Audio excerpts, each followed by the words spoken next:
executive moms to prevent and manage tennis elbow pain. Now, tennis elbow, also known as lateral epicondylitis, can be a very debilitating condition, and especially for executive moms who balance demanding careers and household responsibilities. Now, this condition, which is characterized by pain on the outer side of the elbow, it is often caused by repetitive stress or overusing, and even if well, you've never held a tennis racket, because though it is called a tennis elbow and it is more prevalent in tennis players, if you do not play tennis or have absolutely nothing to do with tennis, you can still get tennis elbow. So in this video, let's discuss 3 effective ways to prevent or manage the tennis elbow.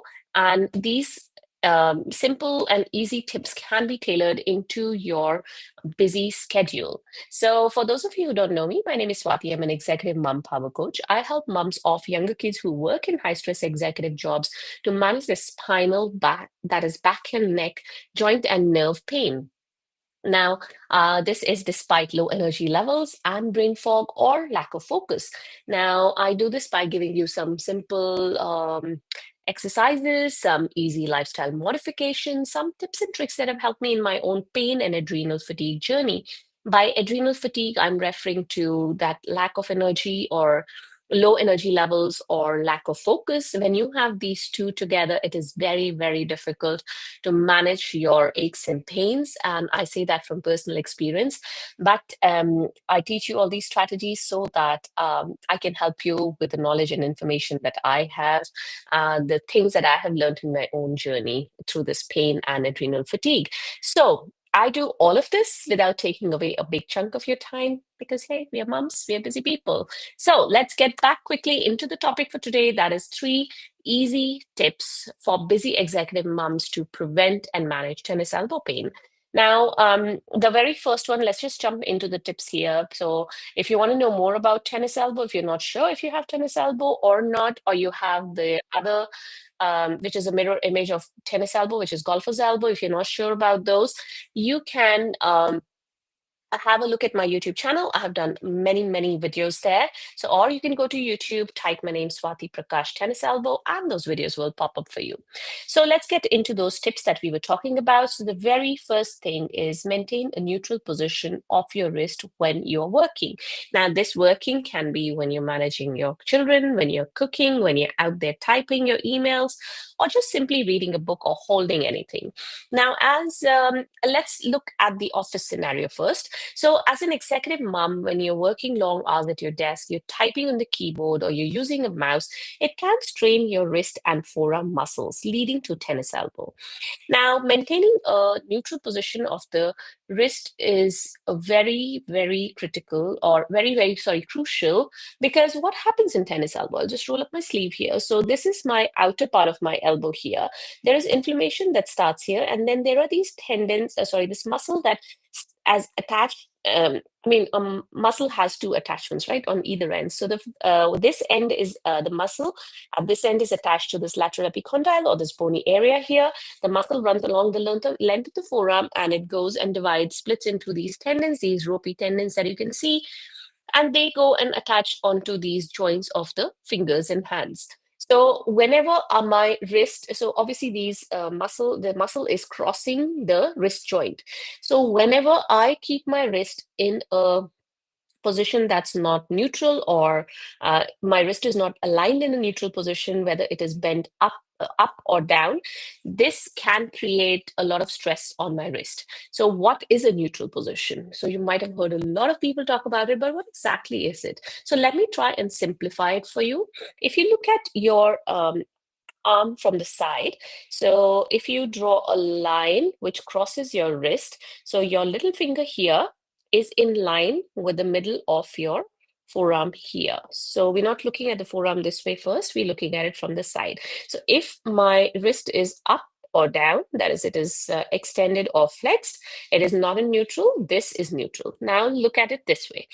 If you draw a line from the middle here, it should roughly be in line with your middle finger. So if you are, say, tilted to, this is my left, or to the right, so if your wrist is deviated to any one side, you will not be in neutral. So you are not here, you're not here, you are in the middle. So your middle finger is somewhat in line with the middle of your forearm here, right, going down to your pointy part of your elbow here.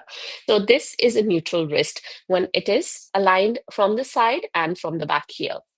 So this is what I meant by putting your wrist in a neutral position. Now, sorry, just let me go back. Yeah. So the other thing you can do is you can do some stretches for your muscles. Sorry, going back. So how do you I just skipped forwards. How do you maintain this neutral position when you're using a mouse? Because the natural tendency for us is when we're using a mouse, your wrist goes up like this because you're holding the mouse. This is the base of the mouse. I mean, I will just show you with my supplement bottle.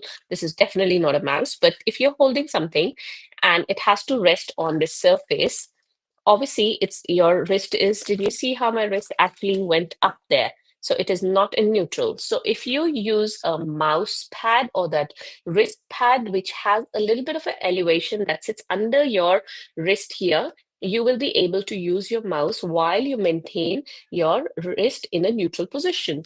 Or you can get a standing ergonomic mouse. Basically, it's an ergonomic mouse. You hold it like this, and these are your controls. So your left click and your right click. So for some reason, I cannot see the mouse on my desk, so I can just show you this. So you want to, if you want a hack for this, you can roll up a face towel and put it under your wrist, try it out.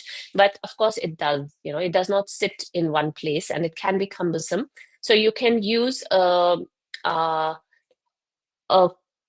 pad, a mouse pad with a built-in wrist support, or you even have these keyboard, a pad like a longish stretch on which you have elevated surface, and that's where your wrist is sitting. I have that mouse pad with the elevated surface for my wrist. However, as I said, that and the mouse has gone missing. So if you want to know the one that I use and recommend, you can have a look at the blog that I have written on this topic. In that blog, I've left the link to these. And of course, I'll leave the link to the blog in the description of this video. If you're watching me on Instagram, the link will be in my bio. If you can't find it, do let me know. Just write wrist support link and I will send it across to you. You can just message me. All right, the next point I was coming to is stretch your muscles, these extensor muscles. So regular stretching for your forearm muscles and your finger hand muscles can help to reduce the stresses on these muscles and improve the flexibility. So one thing you can do is extend your arm straight out in front of you with the palm facing down, and you can give it a light stretch here. Of course, you do not want it to be painful. You want it to be stretchy. You could also you could if in this, if you're comfortable, you can make a fist and then try and push that backwards. Let me see that you can see this properly. So I've extended my elbow out. It is not flexed, it is extended out, and I'm doing this action here. So first try it with your fingers open, then with the fist, and then push this downwards. um Another thing that you could do is try, this is the third tip actually, try the reverse namaste stretch. I have kept it as a separate tip because not everybody is able to do this. It is a deeper stretch. So keeping your shoulders relaxed, place the back of your hand together in front of your chest. So basically I'm doing this action, but I don't want my shoulders here. I want my shoulders to be relaxed. So let me just put this down a little. Yeah. I'll move back so you can see me. So I'm not up here. I am down at my chest level and my shoulders are not up. They are not elevated. They are actually relaxed. So I have done this. So just to show you, this is what I have done. So it's like if you do namaste, it's here. So you do a reverse namaste stretch. You can hold the stretch, this and the one previous one that I talked about. You can hold the stretch for about 3 seconds. If it's comfortable, you can move on to 5, 7, or 10 seconds. Do this every hour or so. And if you're doing it for 10 seconds, obviously you can do it every 2 hours or so. And this is a gentle stretch. So while you're thinking of managing your tennis elbow or your lateral epicondylitis, it is also very important to manage the inflammation in this area. That is the basic cause of tennis elbow. So in that blog that I mentioned, I have also included a video into the blog that talks about reducing your inflammation when you have tennis elbow. It does address golfer's elbow as well. Now, another thing that's very important in managing your tennis elbow is how you set up your workspace. So that's called your desk ergonomics. Basically, how do you put everything around your desk? What should be the angle at which your arm is sitting? I mean, it sounds a bit restrictive, but it's actually quite easy. It's just simple adjustments to your workspace that can help relieve and even prevent your tennis elbow. So there is a free checklist that I've made on this. Again, I'll drop that into the blog. If you are watching me on Instagram and you cannot find the blog link later, you can send me the words desk ergonomics tennis elbow and I will send it across to you. Alrighty, I hope you found these 3 tips. They were very simple, yet believe me, they are quite effective. This is one of the first things that I started doing when I got tennis elbow. So try them out. And if you have any questions, any queries on this topic or the topic of tennis elbow in general, let me know and I'll try and answer it for you. Alrighty, just drop them into the comments below is what I meant.